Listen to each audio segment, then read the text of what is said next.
Hello students, let us revise today the whole chapter, that is data handling, the all topics related to data handling. In this chapter we have already done all the topics and all the exercise. The first topic which we discuss in the data handling is mean, or we can say arithmetic mean or the average. These all are the simple thing, that is mean. The formula for the mean is the sum of all observation divided by number of observation. So when some data is given, either marks are given or weight is given or any score are given, any data is given to you. For finding the mean, what you have to do, you have to add all the observation, that is finding the sum of all observation, divided by number of observation. That is, you count the observation, how much observations are there, and write down in the denominator. So by this method we can find out mean or arithmetic mean or average of the given data. These all topics are under the central tendency. As I told you when we done for the mean or the range. Next topic which we have already discussed, that is range. The range, that is difference between the highest observation and the lowest observation. That is, difference means the subtraction between highest observation means the value, the observation whose value is highest among all the observation. Suppose there is a counting given from 1 to 9. Now 9 is the highest number and 1 is the lowest number. So highest observation whose value is highest, and second is lowest observation whose value is least. So we have to find out the difference between the highest observation and the lowest observation. So range, the formula for the range is equal to highest observation minus lowest observation. Next, the third topic for in the central tendency are median. Definition is, when the observations are arranged in ascending or descending orders, we have to first arrange the given observation in some order. Ascending means increasing order and descending means decreasing order.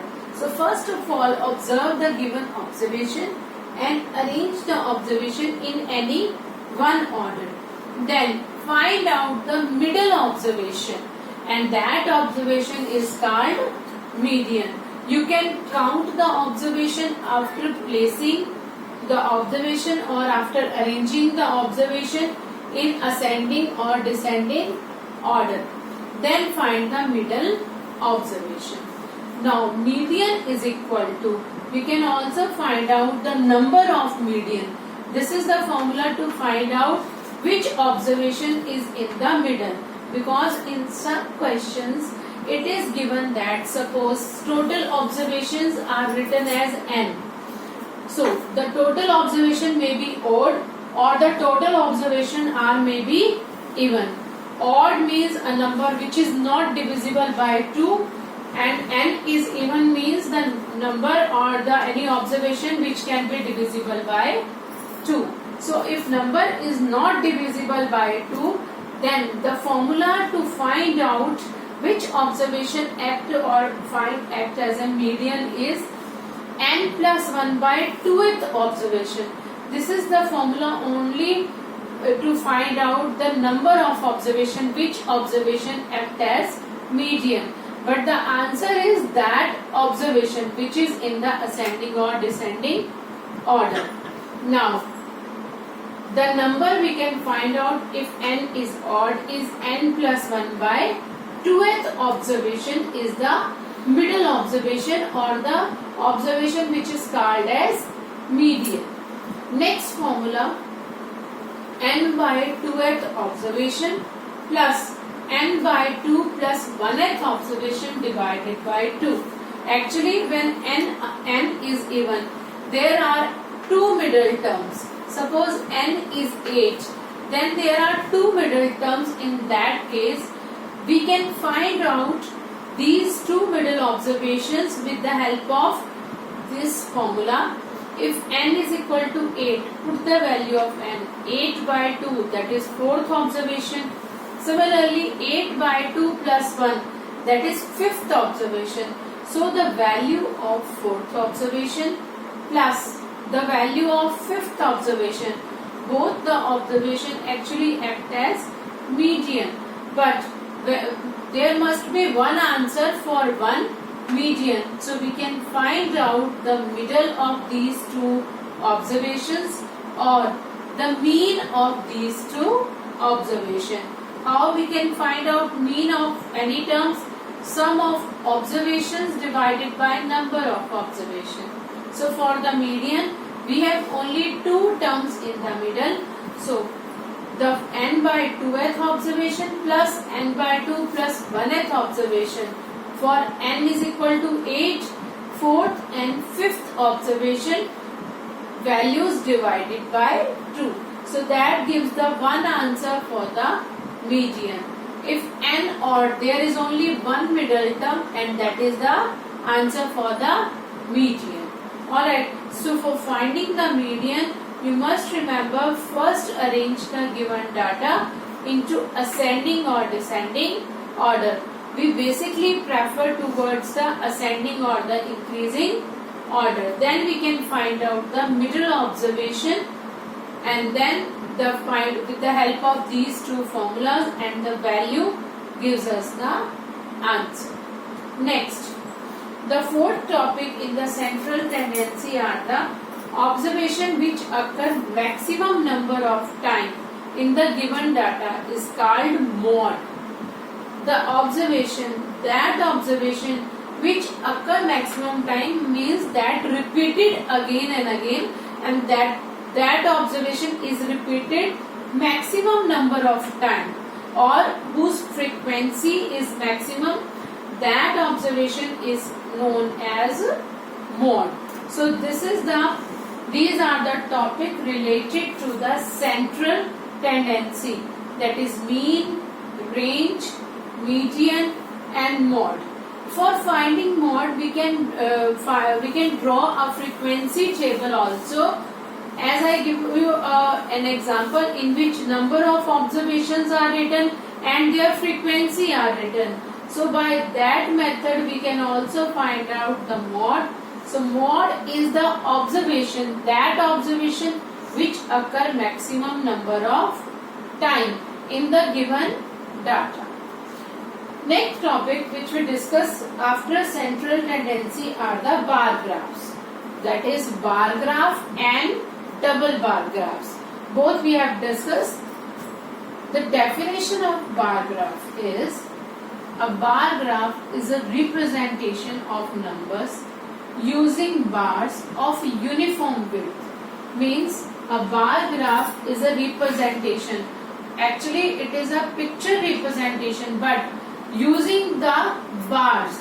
Bar are the vertical lines, vertical boxes, or we can say rectangles of uniform width, means whose width or whose width are equal. We can understand with the help of an example how the bar graph and the double bar graph work. But the basic thing, that is bars are common in both the graphs. When we want to draw a graph, we must use a graph paper to draw a bar graph or double bar graph. Alright. Now let us see a question related to double bar graph, because bar graph and double bar graph, the conditions are similar for both the bar graph. But in bar graph we are using single bars, but in double bar graph we have to use two bars collectively. Alright. So understand from the double bar graph with the help of example. Draw a double bar graph for the given data. The sale of the books are given in 3 years, that is 1995, 1996 and 1997. 3 years are given. In these years, the sale of English books and the Hindi books are compared.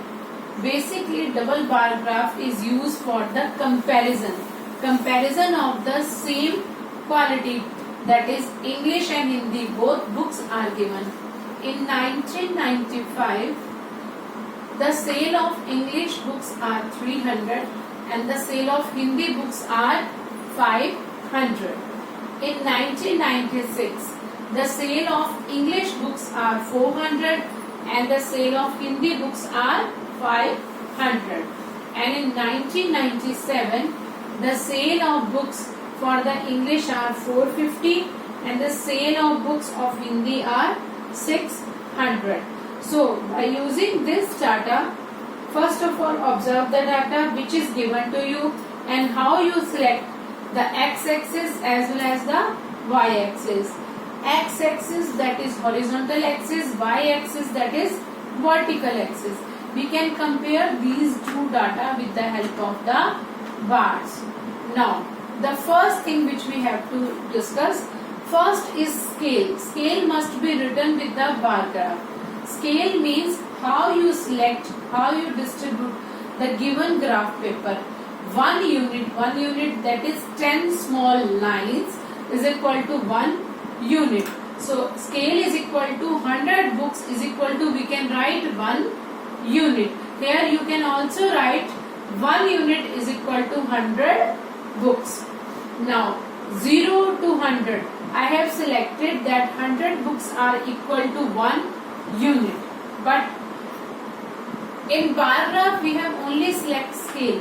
But in double bar graph we must represent the two bars we use collectively. So we must write that which bar show which kind of subject. As I have written here, blank box represent English and the shaded box represent Hindi. So in this bar graph, the shaded bars represent Hindi and blank bars represent English. So start from the y-axis and x-axis. We have to use x-axis for the years and y-axis for the sale of the books. In y-axis, 1 unit is equal to 100 books. Second unit is equal to 200 books. Third unit is equal to 300 books. In each unit we have 10 lines. So similarly, if we want 250 or 450, as I have shown in this, that is in between these, that is from 100 to 200, there are 10 lines and the central line of these two, this unit is equal to 150. Similarly, 250, we can find out the numbers between these two numbers. Between 200 to 300, we have 10 lines. So each line represent 10 blocks like 210, 220, 230, 240 and 250. So each small line is equal to 10 books. Next, after showing all these numbers, the maximum entry which is written here is 600. So we have to represent the y-axis up to 600 or maximum up to 700. Not more than that is required. So we must understand that the maximum entry must be represented on the y-axis, and after that only one entry is required. You can write or not, because 600 is the last entry, so I have selected only 600. Now let us start to draw. To draw the bars, first of all it is important that you must understand the width between the bars are equal. This is the width between the bars. This is the width between the bars. So you must leave 1 unit. एक unit छोड़ दो. Then after you have to use next unit to draw first bar and next unit to draw second bar. Here first and second bar attach with central line. First bar represent English books, second bar represent Hindi books. In 1995, English books are sale 300. So we must have the length of first bar is up to 300. And Hindi books sold total are 500. So length of the bar is up to 500 in 1995. The next, in 1996, the English books sold are 400 and Hindi are 500. So in 1996, the English books are the sale of English books are up to 400. We can match this bar up to with the help of the numbers shown on the y-axis. And for Hindi, we have 500 books, so we must represent Hindi up to 500. Similarly, for 1997, the sale of English books are 450 and 450 lies between 400 and 500. So in between, in the center of 400 and 500, we have 450 books are placed. So we must use the central line of 400 and 500 to represent the bar in 1997 for English books. Now for Hindi books, we have 600 books. That is the maximum of the y-axis. So 600 books we can represent. The central line is attached with both the bars. So this is the method to represent the bar graph and the double bar graph. For single bar graph, we have only one bars are there at equal gap, and the width of the bar, you can see the width of the bar must be equal. 1 unit is used for showing the width of the bar, and 1 unit we have to leave in between the bars. Now, next topic which we have discussed is the probability and the chance. Probability and chance. For that, the formula for probability is favorable outcome divided by total outcomes. Outcomes are the chances when you toss a coin or throw a die, or you can take another examples. For a coin, total outcomes, your total chances we have taken are 2. Alright, then how many outcomes are possible? Either head or tail. Only these outcomes are possible when you toss a coin. Now, if we throw a die, how many outcomes are possible? The 6 outcomes are possible. Either 1 or 2 or 3 or 4 or 5 or 6. And all these outcomes are equally likely. Means any outcome, any possibility, any chance can be happen when we throw a die or when we toss a coin. The probability of all the chances are equal. As we have understand yesterday, when I find out the probability for the head, answer is 1 by 2. And when find out the probability for the tail, answer is again 1 by 2. So the probability of both the outcomes are similar. That is the chance to for the head and the tails are similar. Similarly, the outcomes have outcomes or the chance to come 1 to 6 are similar for the die. So you must use the probability is favorable outcome divided by total outcome. Favorable outcome means if we want 6 when we throw a die. So our favorable outcome is 6 and total outcomes are counting of the outcomes, that is 6. So 1 by 6 is the answer for the probability of 6 in the die. Similarly, for all the entries of the die, the probability is 1 by 6. So the probability for all the outcomes are similar for die. This all about for the data handling. So you must complete your chapter data handling.